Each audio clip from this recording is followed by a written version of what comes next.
ಇನ್ನು ಅಪ್ರಾಪ್ತ ವಯಸ್ಕರಿಗೆ ಬಾರ್, ಪಬ್, ಕ್ಲಬ್ ಪ್ರವೇಶ ಬಂದ್. ರೆಸ್ಟೋರೆಂಟ್ ಮತ್ತು ಮದ್ಯ ಮಾರಾಟ ಸ್ಥಳಗಳಿಗೆ ಅಪ್ರಾಪ್ತರಿಗೆ ನಿಷೇಧ. ಅಪ್ರಾಪ್ತ ವಯಸ್ಕರ ಮದ್ಯಪಾನ ಕಟ್ಟುನಿಟ್ಟಾಗಿ ತಡೆಗಟ್ಟುವುದಕ್ಕೆ ಸೂಚನೆ ಬಂದಿದೆ. ನೂತನ ಗೃಹ ಸಚಿವ ಪ್ರಿಯಾಂಕ್ ಖರ್ಗೆ ಅವರಿಂದ ಈ ನಿರ್ದೇಶನ. ನಗರದ ಪೊಲೀಸ್ ಅಧಿಕಾರಿಗಳಿಗೆ ಪ್ರಿಯಾಂಕ್ ಖರ್ಗೆ ಖಡಕ್ ಸೂಚನೆ ಕೊಟ್ಟಿದ್ದಾರೆ.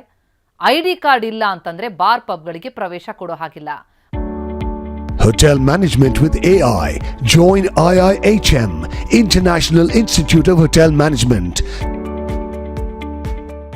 ಮಾನ್ಯವಾದ ಗುರುತಿನ ಚೀಟಿ ಇಲ್ಲ ಅಂತಂದ್ರೆ ಪ್ರವೇಶ ಇಲ್ಲ.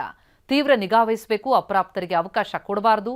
ಎಂಟ್ರಿನೇ ಇಲ್ಲದಂತೆ ಮಾಡಬೇಕು ಅನ್ನುವ ಖಡಕ್ ಸೂಚನೆ ಕೊಟ್ಟಿದ್ದಾರೆ. ಪೊಲೀಸ್ ಅಧಿಕಾರಿಗಳ ಜೊತೆ ಗೃಹ ಸಚಿವರು ಇವತ್ತು ಮೀಟಿಂಗ್ ಕೂಡ ನಡೆಸಲಿದ್ದಾರೆ. ಮಾನ್ಯವಾದ ಗುರುತಿನ ಚೀಟಿ ಇಲ್ಲ ಅಂತಂದ್ರೆ ಅಪ್ರಾಪ್ತರಿಗೆ ಪಬ್, ಬಾರ್, ಕ್ಲಬ್ಗೆ ಎಂಟ್ರಿನೇ ಇಲ್ಲ.